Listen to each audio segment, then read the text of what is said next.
So is the change to Bharat political? Is the change to Bharat cosmetic? Or does this change to Bharat come with a deeper sense of reclaiming India's civilizational ethos and pride in our culture and no longer continuing with the name given by invaders? India Today's Shiv Arur spoke to author and lawyer J. Sai Deepak. We bring you this India Today exclusive.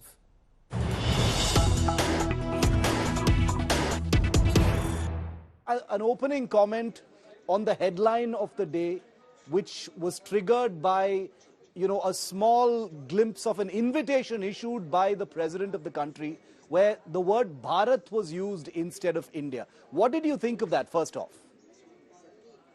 Frankly, I was extremely happy to see that. I wasn't sure if it was for real or was it apocryphal, but turns out that this could indeed be the case. And I think quite a few framers of the Constitution who were keen on naming this country Bharat or Bharatvarsha stand finally vindicated. I'm happy that this move has happened. While most people are bound to see this as a mere cosmetic move, I think naming as part of Bharatiya culture or Namkaran is an extremely important act. And therefore, reversion to your cultural or your civilization name is a huge sign of self-confidence on the part of the civilization and the part of the Bharatiya state. I'm happy that finally this dispensation has done something which was long pending. Because let's hope they're doing it. Yes, Sai Deepak, because apart from that invitation from the Rashtrapati Bhavan, there has been no announcement as such from the government itself.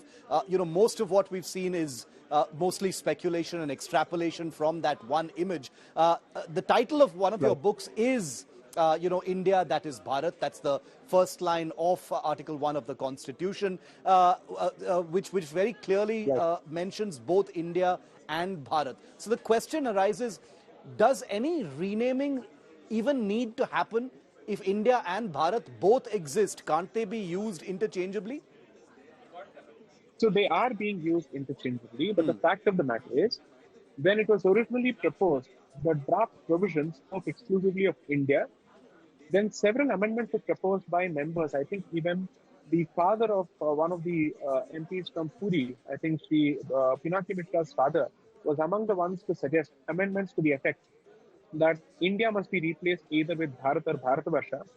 Dr. Ambedkar worked out a compromise solution where he retained India and Bharat, and he said India, that is Bharat. Despite which there were several disagreements to the effect.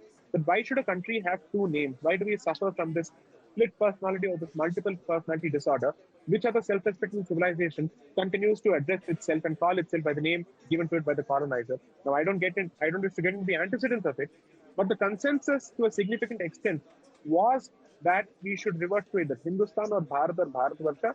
Bharat was deemed more appropriate, but Dr. Ambedkar chose to work out this particular solution. I don't think it's a problem to use either interchangeably from an operational perspective.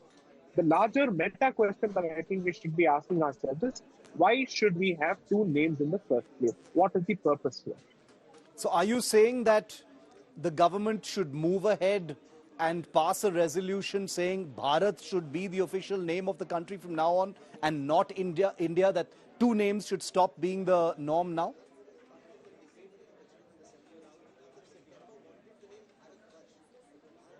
Parts of the book that if you do not even have the civilizational confidence to revert to your original name, then what exactly are you conveying to the world in terms of your aspirations of becoming a Vishwaguru? Second, I'm sure there are quite a few people who might say, Naam mein kya rakha hai, we should focus on development, so on and so forth. Every self-respecting civilization post-political independence has chosen to go back to its own roots, to its own culture. This civilization, which is perhaps the oldest, has not had the confidence to do so for the last 75 years. I'm happy that this too is happening. I wouldn't say that this is a be-all and end-all, because at the end of the day, apart from the name, the spirit and the letter both must go hand in hand. So let's hope that even the spirit of Bharat is restored to its original spirit. There are those who will wonder about the implications of, abruptly dropping a name like India, Sai Deepak. Wouldn't there be a lot of work to do if you suddenly switch from India and Bharat to just Bharat? Nobody asked this question of the DMK when they changed from Madras to Chennai. Nobody asked this question of the Shiv Sena when they changed Bombay to Mumbai. So why shouldn't it apply to the macro entity which is Bharat itself? What is the wrong about it? If people are comfortable giving all sorts of reasonable justifications for diversion to Kolkata, to Mumbai, and to Chennai, why do they have a problem with India being reverted to Bharat?